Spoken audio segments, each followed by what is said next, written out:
हिंदुस्तान के north east की उन 7 सिस्टर स्टेट्स में से एक है जो अपनी बेपनाह खूबसूरती और नेचुरल रिसोर्सेज की फरावानी के लिए मशहूर है। हवा में रूई की तरह उड़ते बादल, मचलती नदियाँ, लहलहाती चावल की खेतियाँ, चाय और अगरबत्ती के फार्म, हर तरफ फैले साग, बांस और शीशम के जंगलात आसाम को बहुत हसीन बना देते हैं।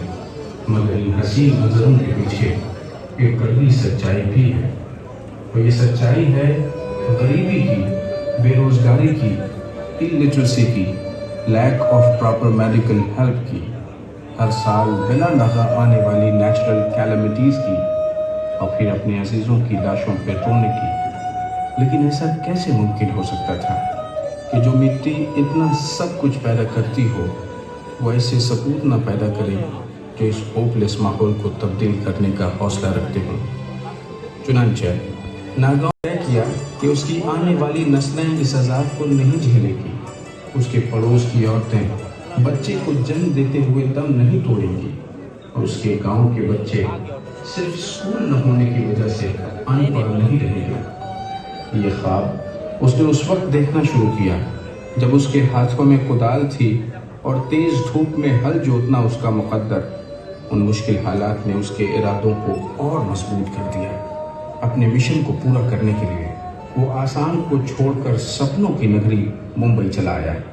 यहाँ उसने दिन रात एक करके उस बिजनेस एम्पायर की बुनियाद रखनी शुरू की जिसे दुनिया आज अजमल ग्रुप ऑफ कंपनीज के नाम से जानती है, और उस शख्स को दुनिया हाजी अजमल अली के नाम से पहचानती है। हाजी अजमल अली ने अगर वो दरिद्र के छोटे मोटे कारोबार को धीरे धीरे वो ऊंचाई अता की कि आज खुशबू की दुनिया का बहुत ही फेमस और रिलायबल ब्रांड बना दिया। आज अगरउद और दहनलूद के वर्ल्ड वाइड सबसे बड़े कारोबार का सेहरा अजमल ग्रुप को ही जाता है। अजमल के सैकड़ों परफ्यूम्स दुनिया भर में फैले अजमल के शोरूम्स में खुशबू के चाहने वालों की पहली पसंद बनते हैं। यही वजह है कि परफ्यूम इंडस्ट्री के most prestigious Phi Phi international award की जूरी कई कैटेगरीज में अजमल को अवार्ड वाली जबान को जमीन तक कैसे पकड़ के रखे, उसको सिमट के रखे, इस बारे में मुख्तसर मेरी एक मशवरा है जो मैं आखिर में दूंगा। और मुख्तसर बात ही में आकाश तो कैसे पूछाया, श्रीलंका में हमारे हजरत गए तकरीर के लिए, वहाँ हजरत पालनपुरी ने जब बयान की तो लोगों ने पूछा ये कौन सी जबान है। तो श्रीलंका वालों को जवाब दिया गया ये उर्दू ही है।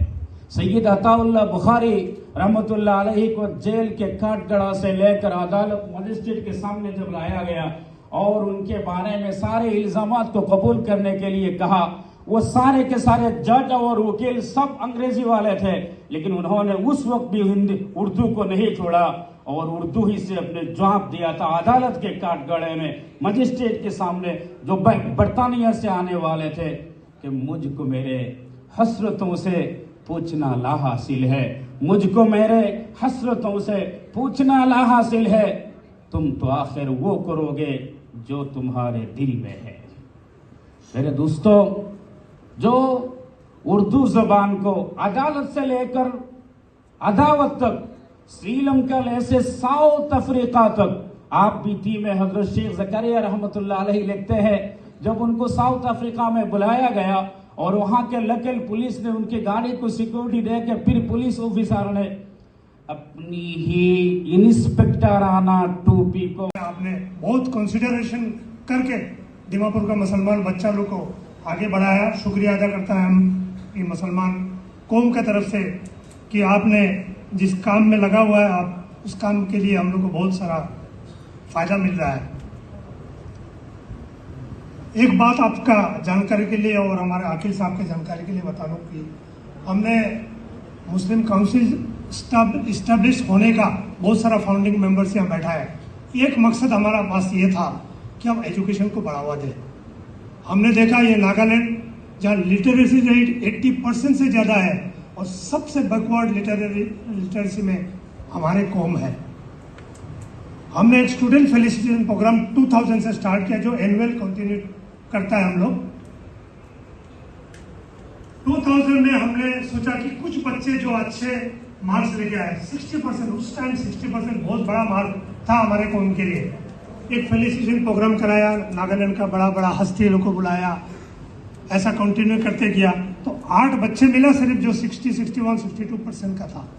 लेकिन जैसे जैसे ये प्रोग्राम हम लोगों ने आगे बढ़ाया, कंपटीशन सिर्फ बच्चों का बीच में नहीं आया, एक कंपटीशन हमारे कम्युनिटी के लोग का बीच में आया कि इन्होंने सोचा कि मेरा बगल वाला का बच्चा अच्छा नंबर पे पास किया, इतना बड़ा इज्जत मिला पूरे कम्युनिटी के सामने उसको नागालैंड का। Research officer NCPUL doctor Kalimullah sahab, research officer एनसीपीवेल,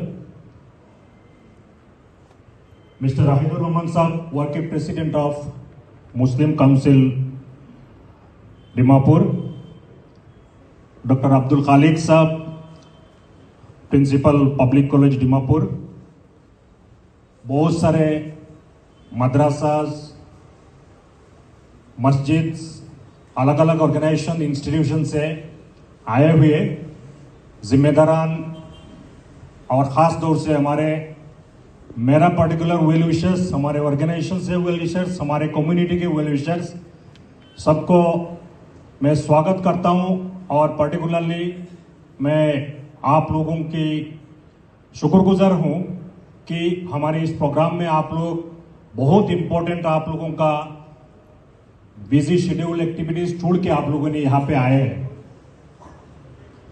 अल्लाह ताला की शुक्रिया अदा करने के बाद मैं आज इस प्रोग्राम के लिए एनसीपीवेल, खास तौर से हमारे डायरेक्टर डॉक्टर अकील रहमान साहब, इंतकाम साहब, कलीमुल्ला साहब, इन लोगों का शुक्रिया अदा करता हूं कि बहुत साल से खास तौर में इन लोगों ने डिमापुर में एक प्रोग्राम रखने के लिए बार बार हम लोगों को कहने आ रहे थे। इससे पहले हम लोग पूरा नॉर्थ ईस्ट काउंसिल वालों को कल भी रखा कि अच्छे बच्चे, मेरिटोरियस बच्चे मिले। हमारे अजमल फाउंडेशन ने हम लोग इस बार IAS एकेडमी हम लोगों ने हुजाई में शुरू किया। वहाँ पे बहुत बेहतरीन नेशनल लेवल के फैकल्टीज हैं, दिल्ली से आए हुए हैं, आंध्रा से आए हुए हैं, अलग अलग यूपी से आए हुए फैकल्टीज, वो लोग बहुत बेहतरीन तरीके से वहाँ पे कोचिंग प्रोवाइड कर रहे हैं।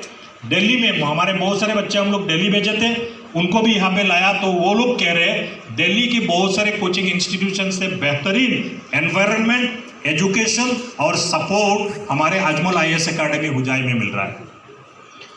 हमारे सुपर 40 के बच्चे अल्हम्दुलिल्लाह बहुत बेहतरीन, आप लोगों को पता है।